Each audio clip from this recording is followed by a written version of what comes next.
Jeddah کے ایک مقامی ہوٹل میں قومی یکجہتی فورم نے یوم استحصال کشمیر کا اہتمام کیا، جس کی صدارت کنوینر اور سابقہ کوآرڈینیٹر وزیر اعظم آزاد جموں کشمیر سردار اقبال یوسف نے کی، جبکہ مہمان خصوصی قونصل جنرل خالد مجید تھے۔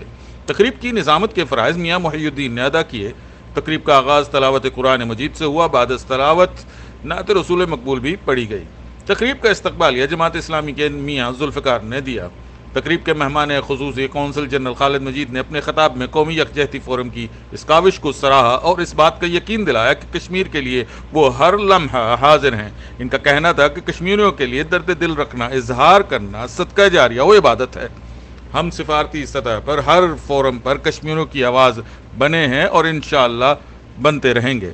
پاکستان پیپلز پارٹی کے سینئر رہنما ملک شمس الطاف نے آرٹیکل 370 335 پر تفصیلی روشنی ڈالی۔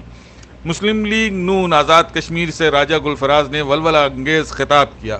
پاکستان مسلم لیگ قاف سعودی عرب کے چیئرمین چودھری اظہر وڑائش نے کشمیری بھائیوں سے اظہار یکجہتی کرتے ہوئے کہا کہ ہم سب پاکستانی ہر فورم پر ان کی آواز بنیں گے۔ مسلم لیگ نون کے چیئرمین چودھری اکرم گجر نے کہا کہ کشمیر کی لڑائی کوئی چند سالوں کی نہیں بلکہ ایک صدی پر محیط ہے۔ پی ٹی آئی سے احمد فواد سواتی اور پاک اوورسیز میڈیا فورم سے فہیم ملک اور دیگر نے بھی خطاب کیا۔ تقریب میں پاک جرنلسٹ فورم، پاک اوورسیز میڈیا فورم اور کمیونٹی کے سرکردہ ارکان نے بھی شرکت کی۔ آخر میں فورم کے کنوینر سردار اقبال یوسف نے سب کا شکریہ ادا کیا اور کہا کہ اوورسیز پاکستانی اسی طرح ہر فورم پر مسئلہ کشمیر اجاگر کرتے رہیں گے۔ تقریب کا اختتام دعائے خیر سے کیا گیا، جس کی سعادت جمعیت علماء اسلام کے حافظ ابو بکر نے حاصل کی۔